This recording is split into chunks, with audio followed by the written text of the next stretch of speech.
Hello, everyone, and welcome to this Federalist Society virtual event. My name is Marco J. Lloyd, and I'm an Assistant Director of Practice Groups with the Federalist Society.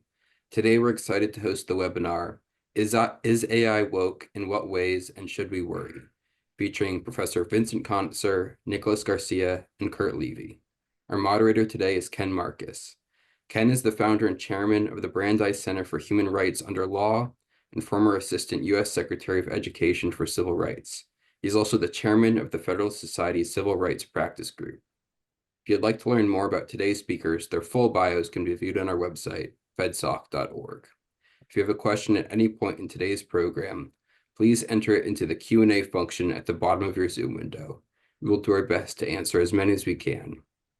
Finally, I'll note that, as always, the Federalist Society takes no position on particular legal or public policy issues, and all expressions of opinion are those of the speakers. With that, Ken, thank you for joining us today, and the floor is yours.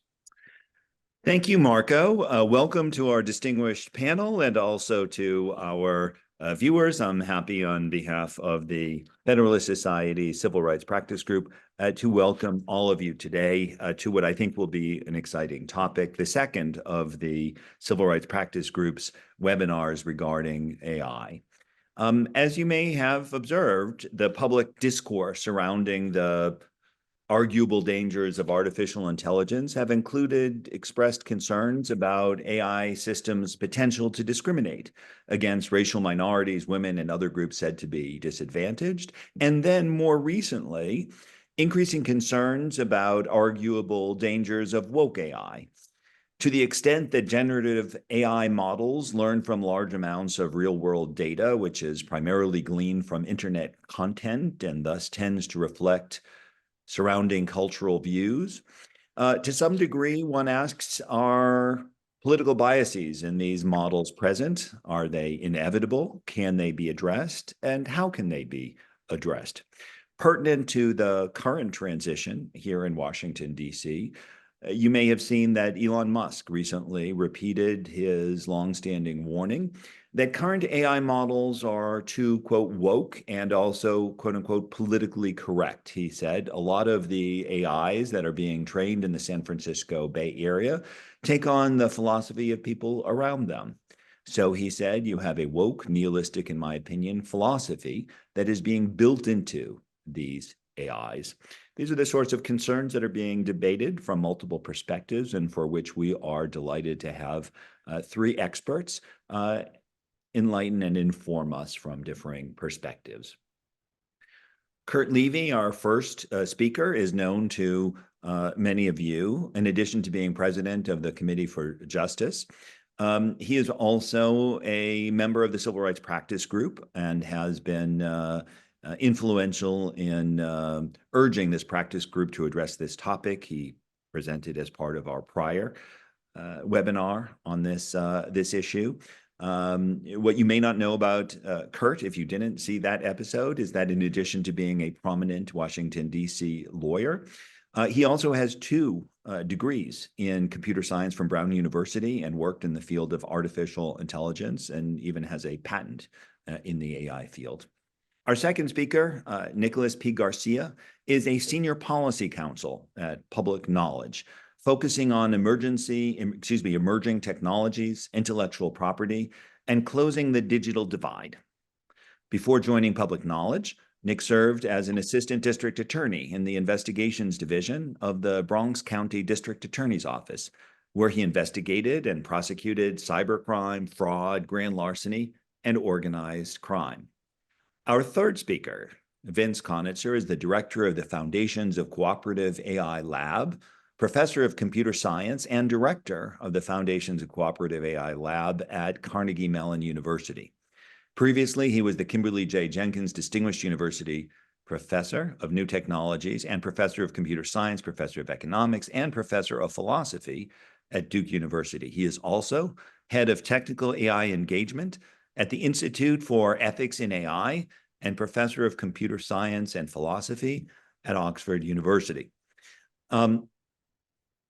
Over the course of this program, if you have questions, please feel free to put them in the Q&A box, and we will address questions to the extent time remains at the end.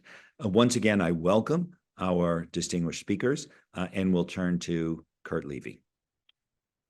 Thank you, Ken. And as you pointed out, I come at this from, really with two hats on. One is from my previous career in AI before law school, when I was a scientist in an AI startup, and then post-law school where I've done a lot of work on civil rights. And,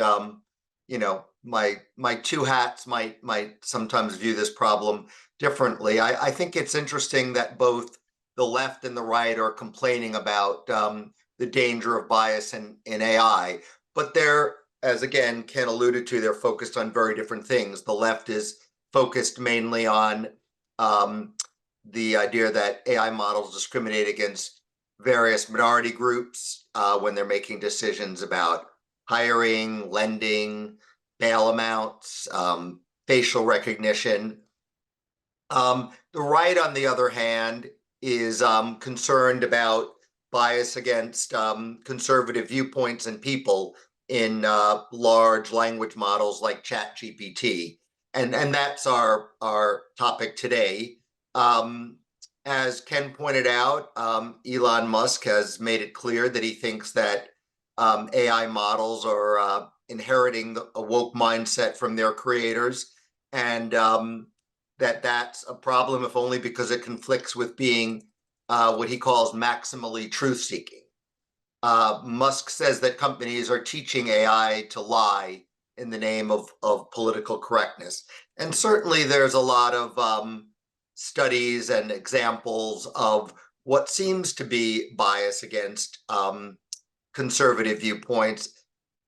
Perhaps the most famous example of political correctness in generative AI is Google's Gemini produced, up until it was corrected, that is, politically correct images. So when a user told it to draw Vikings or our founding fathers, it made them diverse racially and gender-wise. Users who requested images of, say, a white family were turned down. Now, to be fair, Google, once this problem was pointed out, Google quickly corrected the problem. There's also a Brookings study in which ChatGPT was prompted to answer yes or no for whether it supported various political statements, pro and anti-abortion, pro and anti-gun control, illegal immigration, etc. And at least when it was consistent, for every issue, it supported the liberal position and rejected the conservative position. And then there's a German academic study that had similar results. David Rosado, a researcher down in New Zealand, published a paper earlier this year in which he applied 15 different political orientation tests to the answers ChatGPT gave. And in 14 of the 15 cases, it tended to lean left. Reporters have written about, for example, large language models refusing to write a poem commemorating Donald Trump or Ted Cruz, but they were happy to do so for Fidel Castro and Representative Ilhan Omar. Politico's tech reporter wrote about the fact that he couldn't get ChatGPT to write a legal brief in favor of overruling the Supreme Court's Obergefell decision, that is the gay marriage decision. Another well-known example, a popular LLM made an argument for was happy to make an argument for having no children, but refused to make an argument for having a large family. And then there's the famous example that Musk has pointed out. Language model concluded that misgendering reality TV star Caitlyn Jenner is more dangerous than nuclear war.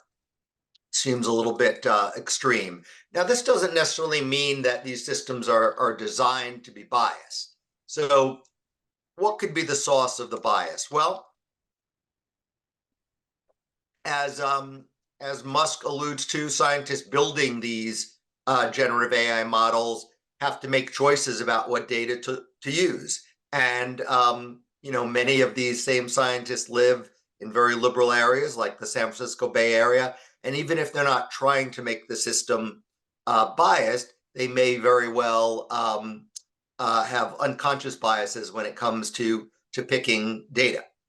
Then also a lot of these models, before they're actually made public, go through a stage where there is learning with human feedback.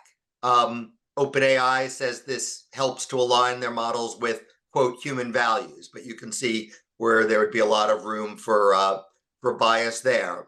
And then the various platforms that are offering these models to us, Google, OpenAI, Meta, it's long been shown that there's some bias, anti-conservative bias in the search results and content moderation of these platforms. So, it wouldn't be unimaginable to think that these platforms may have also built in some bias in the interface between the user and the AI model. Just think about prohibitions, and virtually all these platforms have prohibitions against hate speech or other types of offensive posts. And that could certainly be one source of bias. I mean, after all, if you generalize about, say, undocumented immigrants, that's usually considered hate speech. But if you generalize about Trump supporters, that isn't hate speech. So, there's an area where I think bias certainly comes in. And there's similar bias in screening for misinformation. But I think the biggest source of bias is likely just the collective bias of the contents of the internet.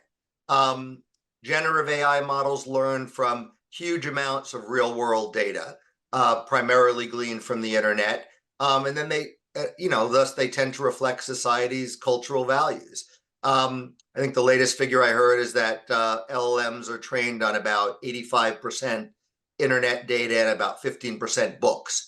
And the cultural elites in the media and academia contribute much more to the internet's contents than the average American. And among those elites, Castro probably is more popular than Trump or Ted Cruz. And this problem is actually likely to get worse because future LLMs will increasingly be trained on data that's made up of AI generated content. And since it's AI generated, the content itself will have been subject to these biases. So I think we tend to blame the platforms. I mean, people get angry at Google or OpenAI, but I think the bias is largely upstream of those platforms. I think woke AI, to the extent it exists, is just coming from the fact that there's a certain viewpoint which is common among our society's elites. Now, what to do about this all? The last few years has certainly seen a plethora of AI laws and regulations being proposed at a state and federal level, including ones that address the problem the left is concerned about, which is a bias against minorities. And some of these, there hasn't been much success, for better or worse, at enacting AI federal statutes, but there has been some success at the state level. And a lot of, the proposals at the state level involve having to test and certify AI models for no discriminatory effect. But again, this refers to the type of bias that the left is talking about, bias in lending, sentencing, so on and so forth. Do we need similar laws to protect against the biases of woke AI? Well, I mean, my view's always been, at least with the type of bias that the left is concerned with, really govern human decision makers and the tools that they use.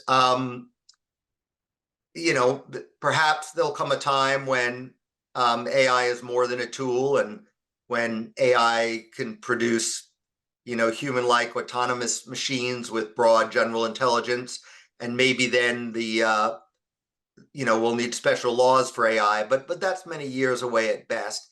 And I'd like to think that we also don't need to reinvent the wheel when it comes to bias against conservative viewpoints, but it is less clear how current law would help us in fighting that.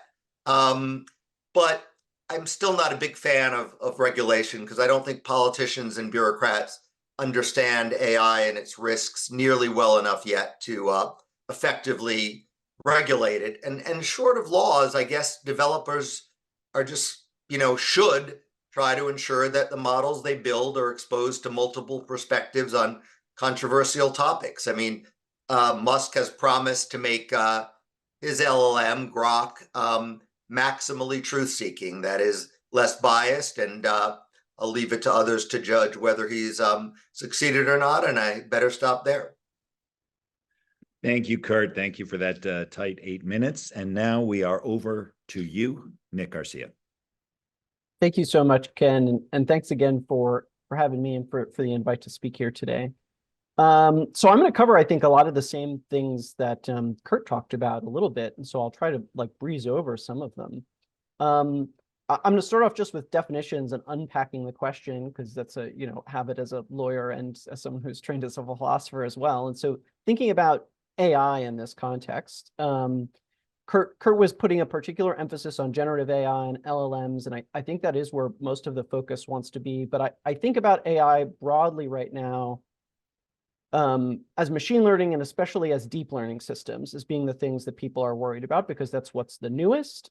And I think that the generative versus kind of discriminative or decision-making distinction is breaking down a lot right now in both the popular and political discourse, for better or worse. So I think it is important to keep these things actually grouped together in a sense, because I think we're increasingly seeing people relying on all different kinds of systems, regardless of what the real functional architecture of them was designed to be, for all different kinds of purposes. Like LLMs are becoming a kind of all-purpose AI system in many contexts. And so I think that's something that we want to worry about, is still those decision-making functions, even if they're not classifier models, let's say.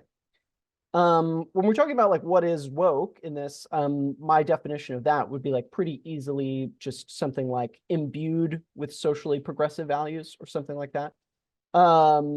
And so thinking about the question as a whole, I think the question is, are these machine learning systems inherently, or just currently at least, imbued with socially progressive values?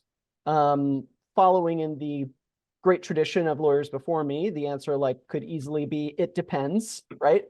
But for the sake of stimulating the conversation here, I'm going to go ahead and say, no, AI is not woke.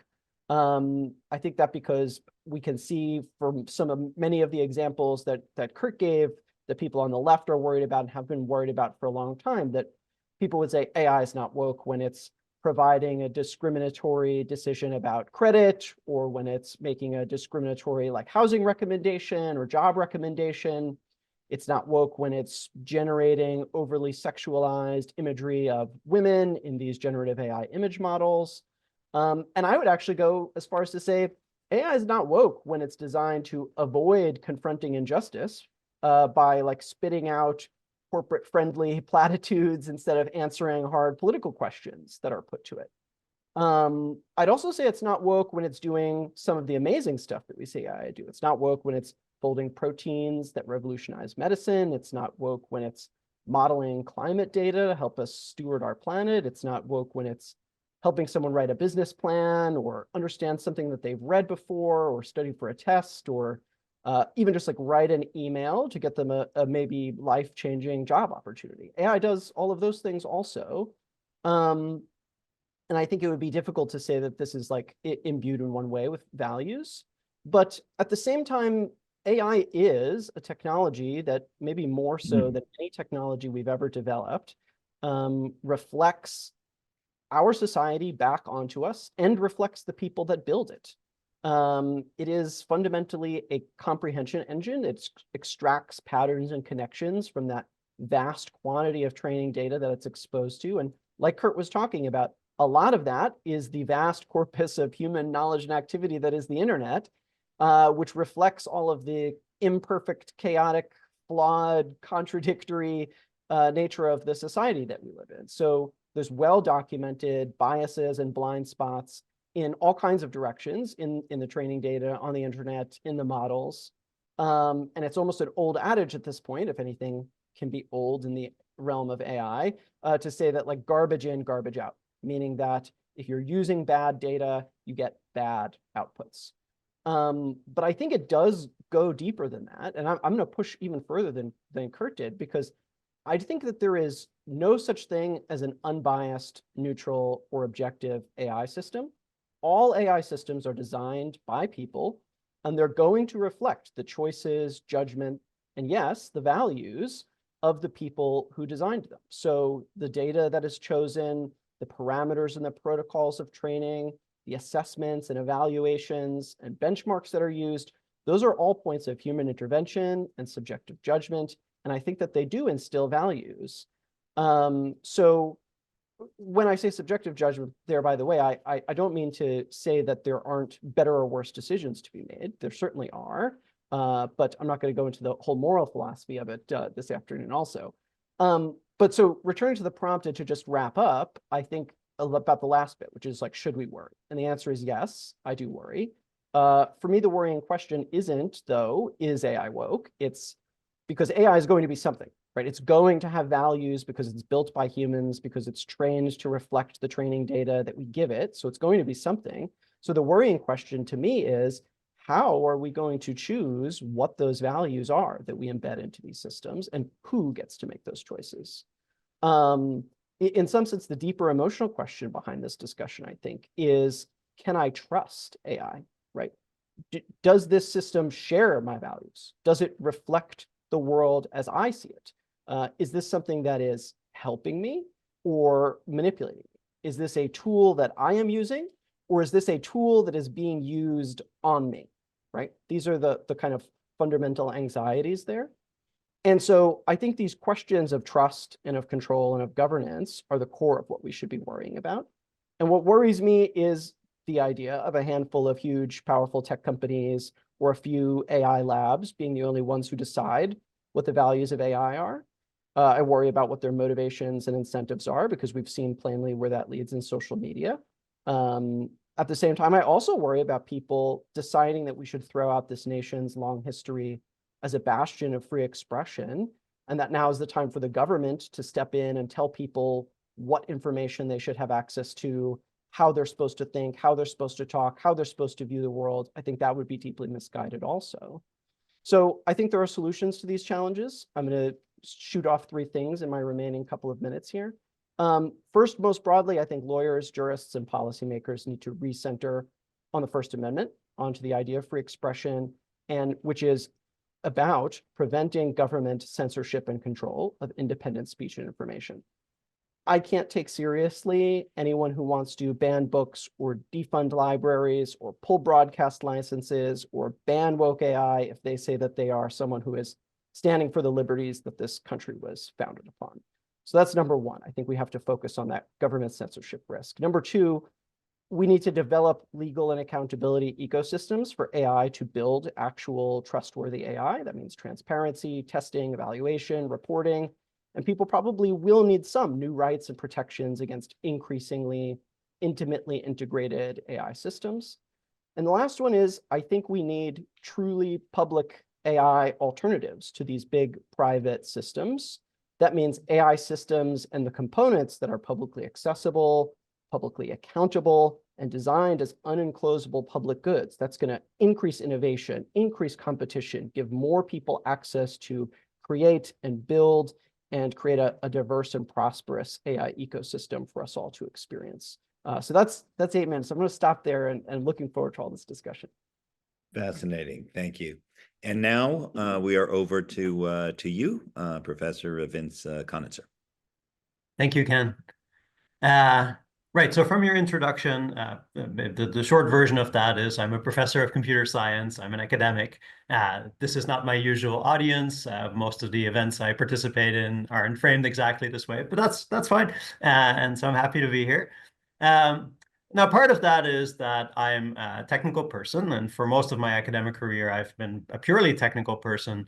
But in the last decade or so, of course, there's so much interest in AI and so many different communities and groups of people want to know about AI that that's become a little bit a part of my job, I feel, as well. And there, I really want to make sure everybody is well informed as to how the technology actually works, how you should be looking at these questions.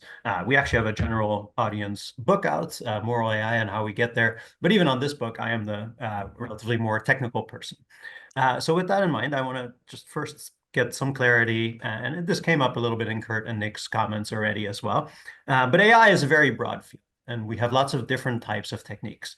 For some of those techniques, none of these concerns really apply. For example, let's think back to Deep Blue, computer chess, right? Back in the 90s, that worked just by basically searching through lots of possibilities as to how the game might play out.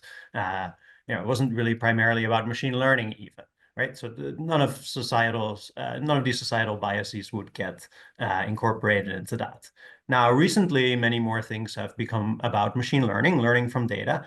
But of course, there too, there's not necessarily this kind of concern, right? In game playing, again, now there's a lot of learning from self-play, having the different bots play against themselves and learning how to play the game that way.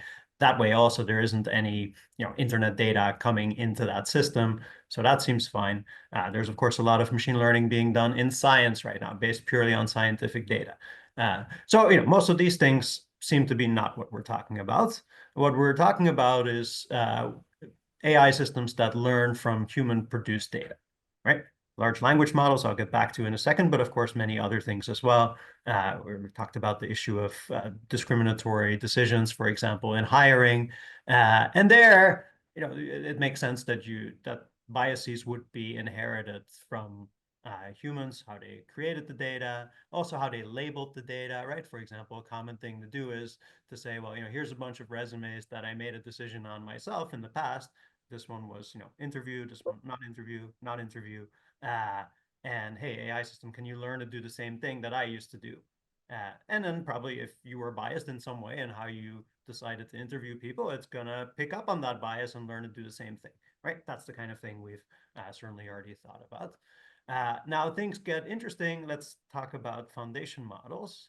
Right, so foundation models or large language models are an example of this. So here we typically have this pre-training phase where the large language model in the first instance is being learned from lots and lots of data.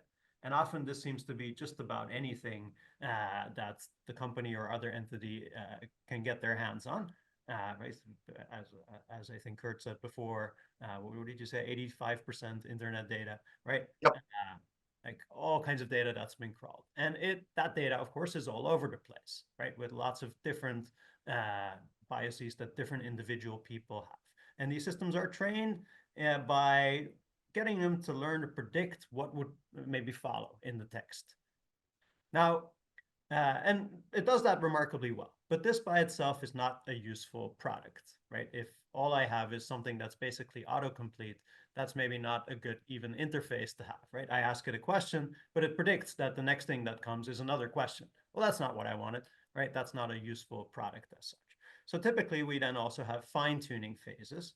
And the fine-tuning, I think that's getting a little bit closer to some of what we're talking about. But part of the purpose of that is also to get to a useful product. What kind of behavior do I want from the system? Well, for one, I want it to actually be helpful and answer a question with an answer, and ideally a truthful answer, one that helps me do what I want to do.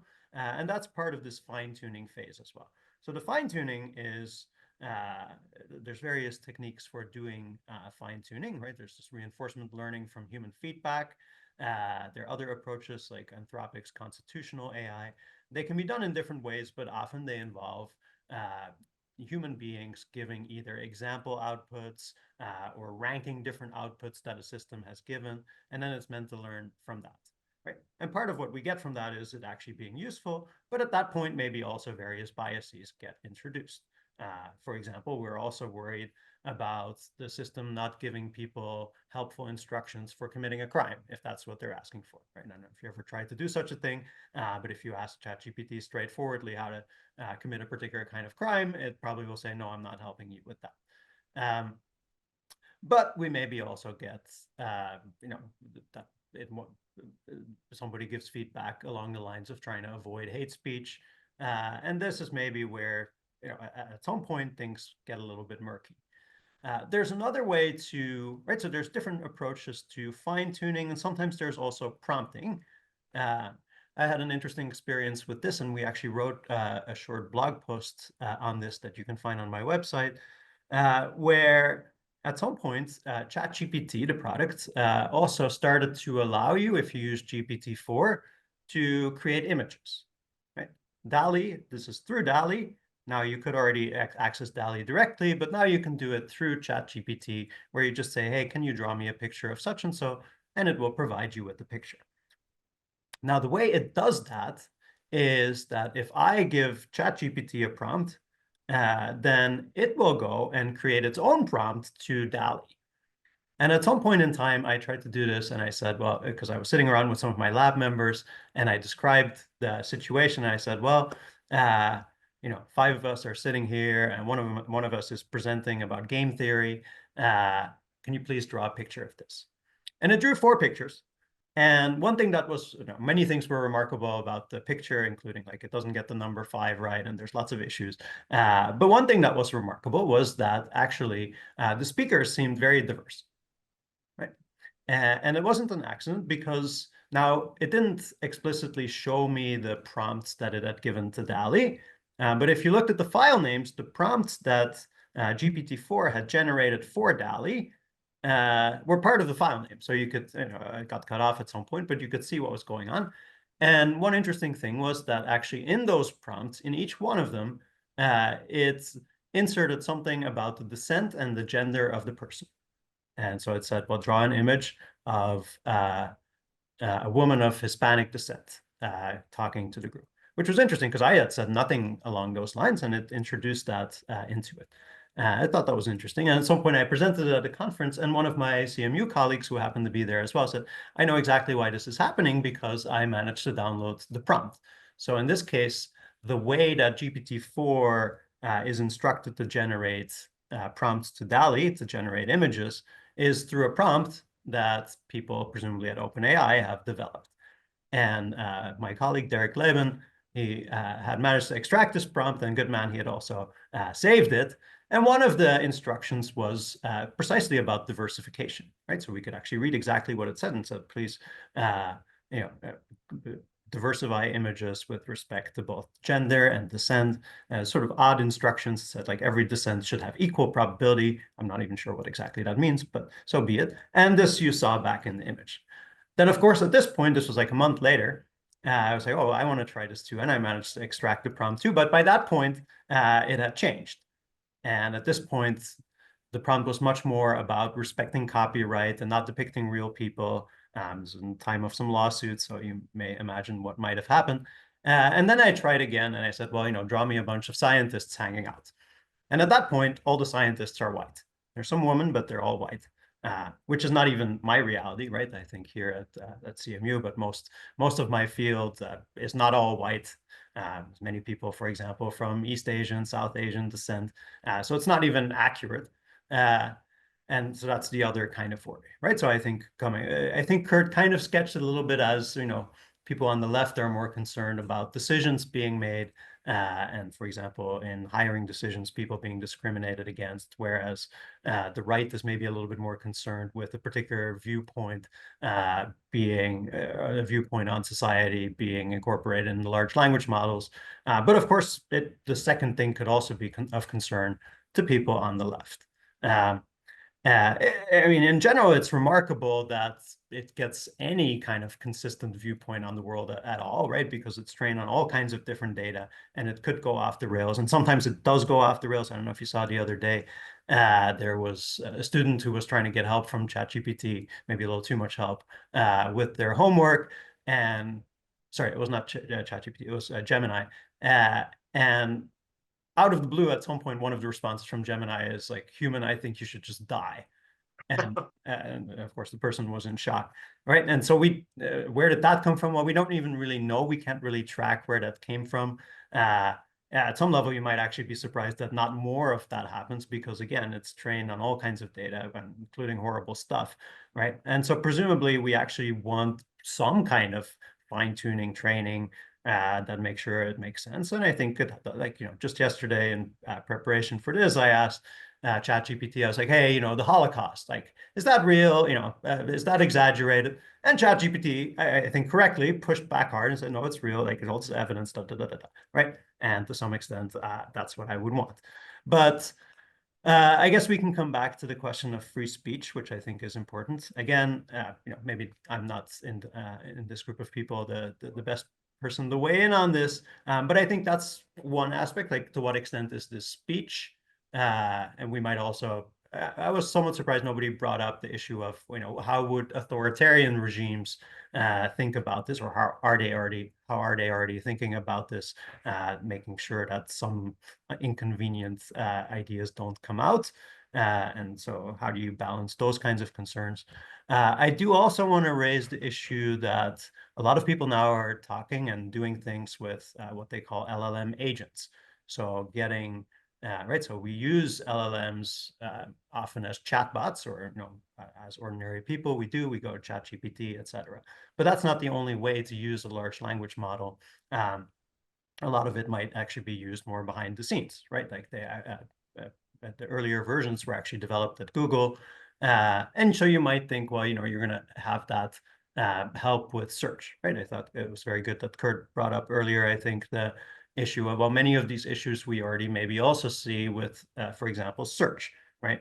How do certain things get prioritized based on their content, and which things are excluded from ever being shown, and on what basis is that done, right? Some of that, I think, should take a role here as well. It also seems natural to think that large language models will be used more and more in these kind of decision scenarios as well. For example, do you hire this person, yes or no? And I guess my final point is, well, there are various legal efforts to try to deal with this. They're not necessarily always successful. New York City introduced a law on automated employment decision systems. And so it was phrased generally, so it didn't use the word AI, but probably what they had in mind primarily, I imagine, is AI that's used to screen resumes, and having requirements that this be fair and that there be independent audits. And that law has been around for a little over a year now. From what I read about it, it seems to have kind of completely fizzled out and done nothing in any direction, which you may feel that's a good thing or a bad thing, but I think the main point is that it's not necessarily easy to regulate these things. Often the legal proposals, I think, often they are at least somewhat coherent now at a high level, which they used to not even be, but often the details are missing. And so without details, it may not actually do very much, right? So yeah, there's a lot there, but maybe we should get to the discussion. Excellent. Thank you. So before we get to other questions, let me just give each of you a quick opportunity if you wanted to comment on anything that you've heard from the other speakers, starting with Kurt Levy. Sure. I guess comment on Nick talking about free expression. Free expression, of course, I guess you could say goes both ways. We're concerned with government censorship of the platforms. And then we're also concerned with the users of these platforms having free expression, i.e. not getting, not being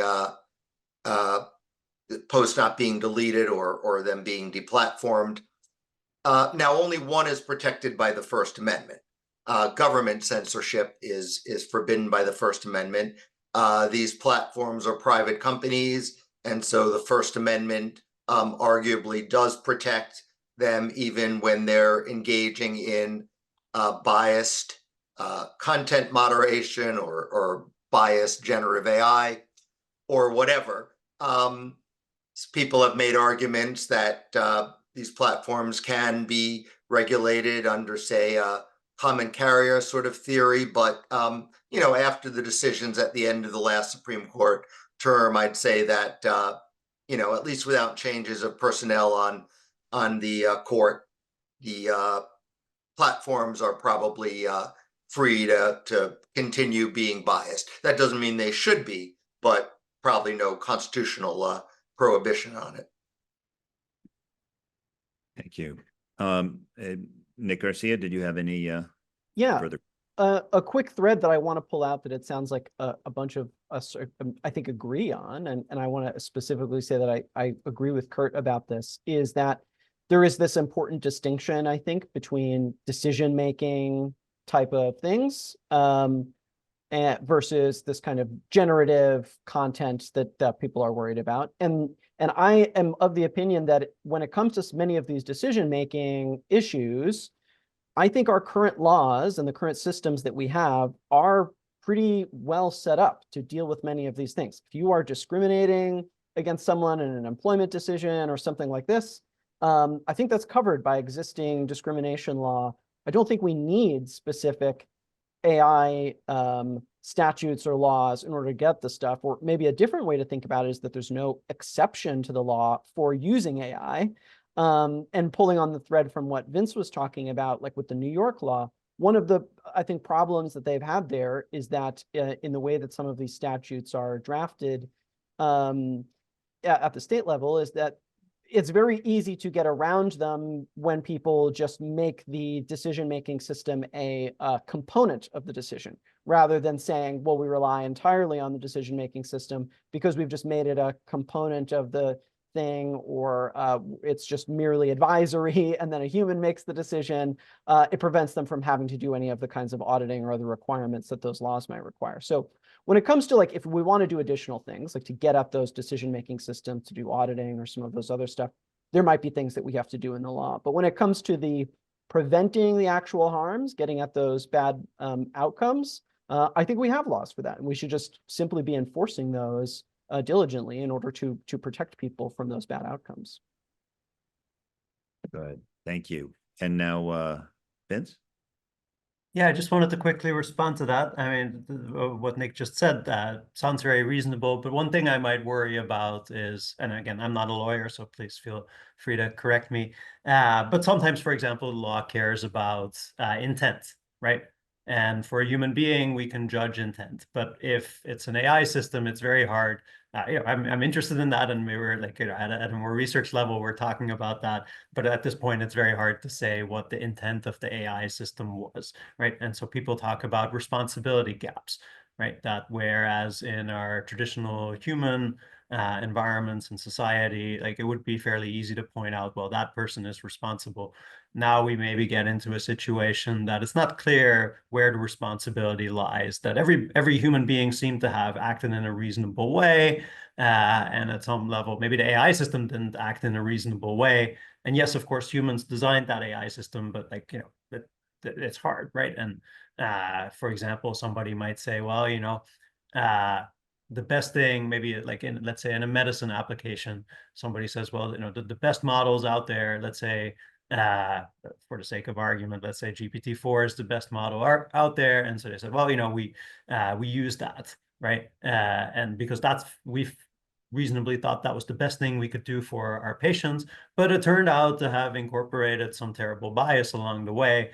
What could we have done? We can't change that. And OpenAI says, well, that it wasn't intended, or we didn't approve it for that kind of use, right? And this kind of concern you might have that, okay, well, this is a very easy way to evade responsibility. Of course, it doesn't mean somebody is trying to do something bad, right? But how do we make sure that some reasonable entity is accountable somewhere along the way?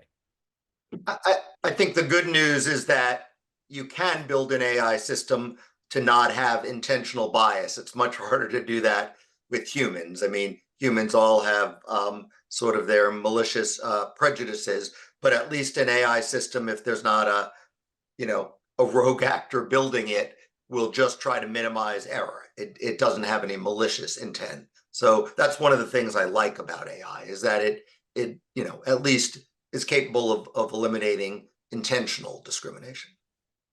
So thank you, Kurt. And also, I'll start with a question or two. If I understood the initial remarks, Kurt spoke of biases that develop as a result of the contents of the internet, whereas Nick spoke of biases that may develop as a result of the design of a particular system.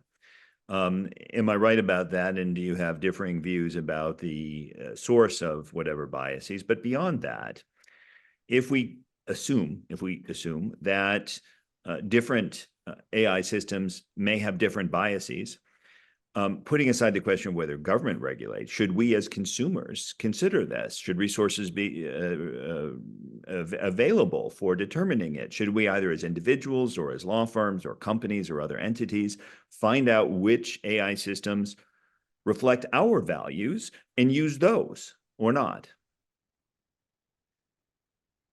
And perhaps that'll happen. As I said, Elon Musk has made a big deal of Grok not having liberal bias, and perhaps people will flock to it. And I guess in some future world, people will be quite clear what AI models, what generative AI at least, suits their values, and they'll cluster around that. But I suppose that can lead to the same problem that people talk about with having hundreds of TV channels. The fact that we just seek out, sources of news with which we already agree. So I guess there's a downside to that selection process as well. Either Nick or Vince want to comment? Yeah, I'm happy to jump in. I think that I will say that I think that the bias of systems or the like valence of systems comes in multiple places. So it definitely can come out of that training data. It also does come in with the design of the systems, as I was saying, and especially through things like the reinforcement, like RLHF, and through fine tuning. Like those are often points where people are making very deliberate values-based decisions.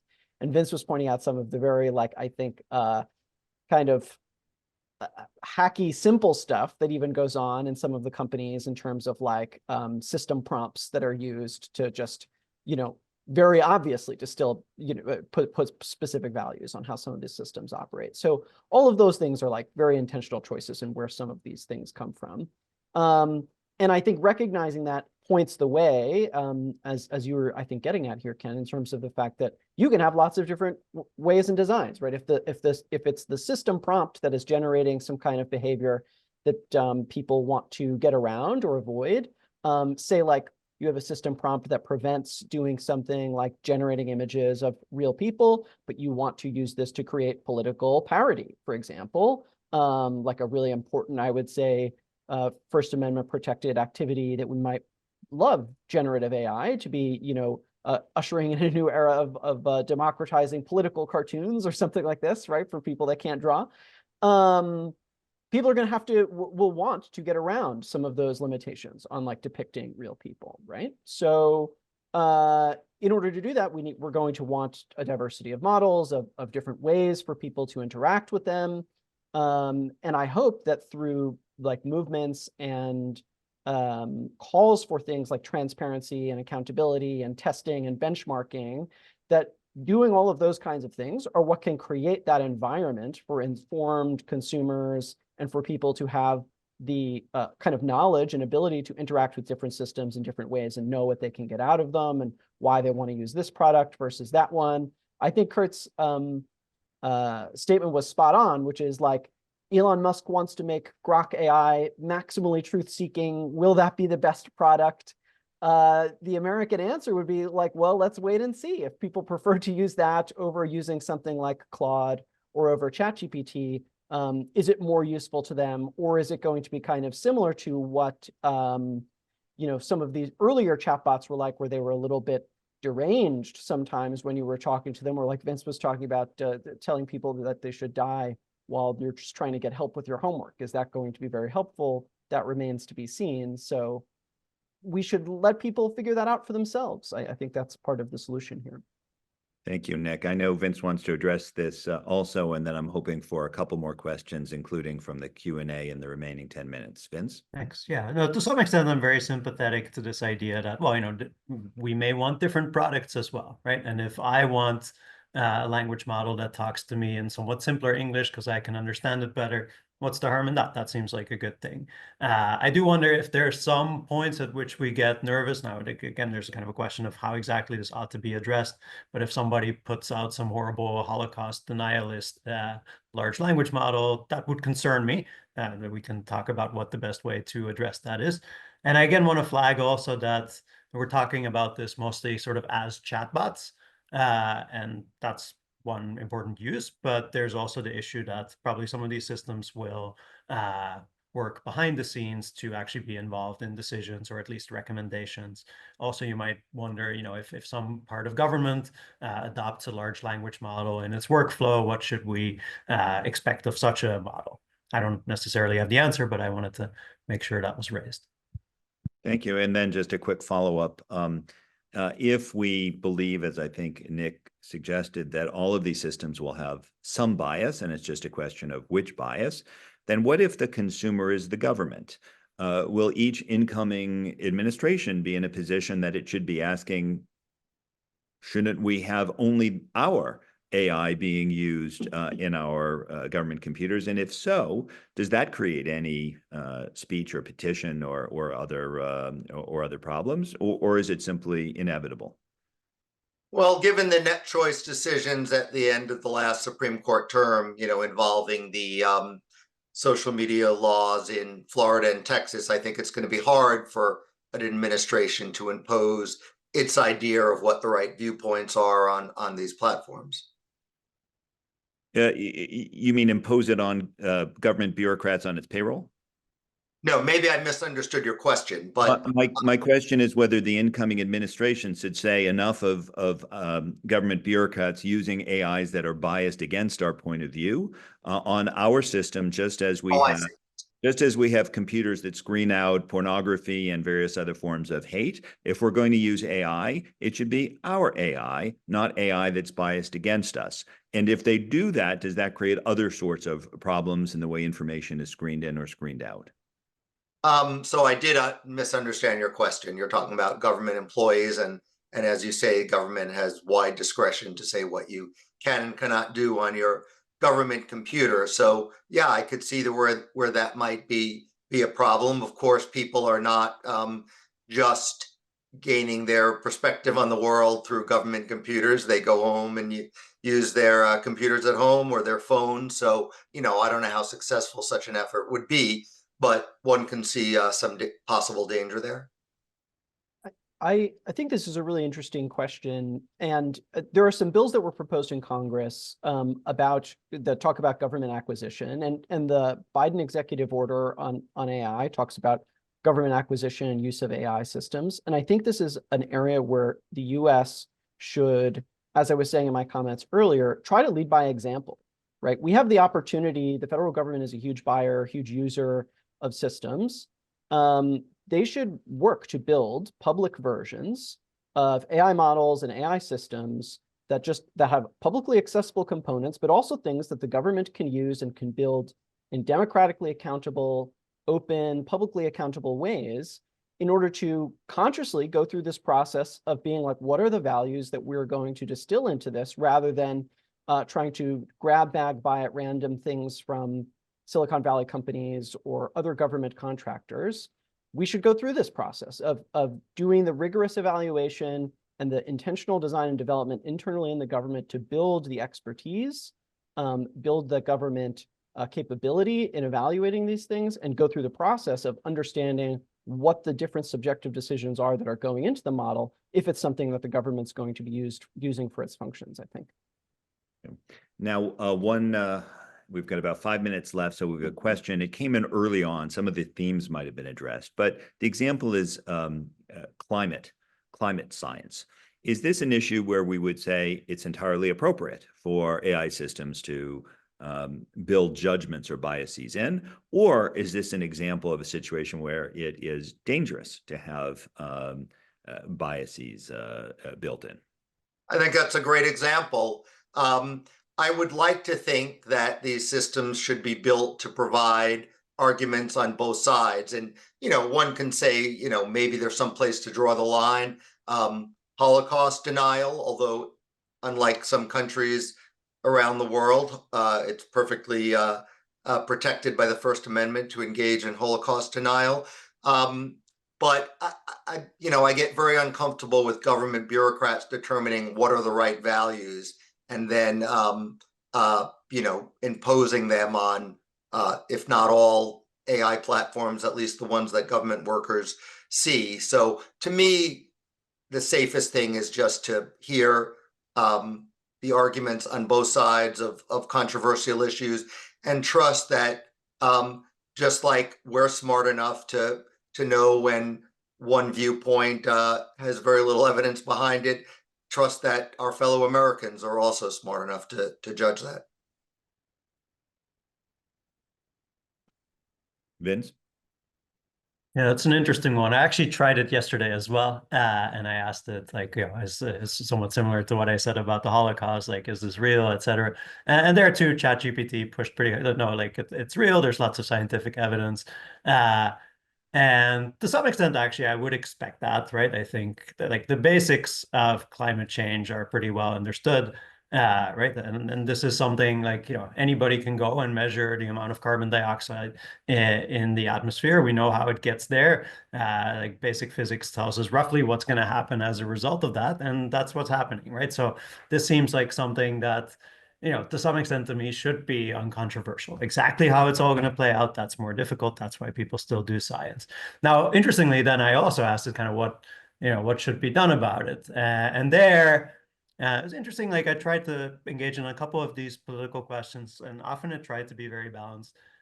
With the climate change one, it also went very heavy on environmental justice and maybe the wealthier countries supporting the global South, and it seemed to have a pretty strong opinion about that as well, which I felt like that's more of a policy question. And I was actually somewhat surprised at how hard it pushed in that direction. So what to make of that, I don't know. But some things, and again, we can talk about in the US, right? Like you can even, as Kurt says, like it's not illegal to deny the Holocaust. But that doesn't necessarily mean we think it's a good thing, and we may also not expect that of language models, right? Or for example, if like going back to the example of a language model being used in government, I'd be pretty uncomfortable if one got used in government that systematically denies the Holocaust, or even the existence of climate change, right? If it's a little bit more neutral on how we should respond to that, maybe that's a different question. But yeah, Kurt, I don't know how you feel about that. Again, I always err for the truth winning out, that we should hear arguments on both sides. And I trust, like I said, my fellow Americans to, as they have to do in everyday life long before AI, determine, what arguments are good and which are bad.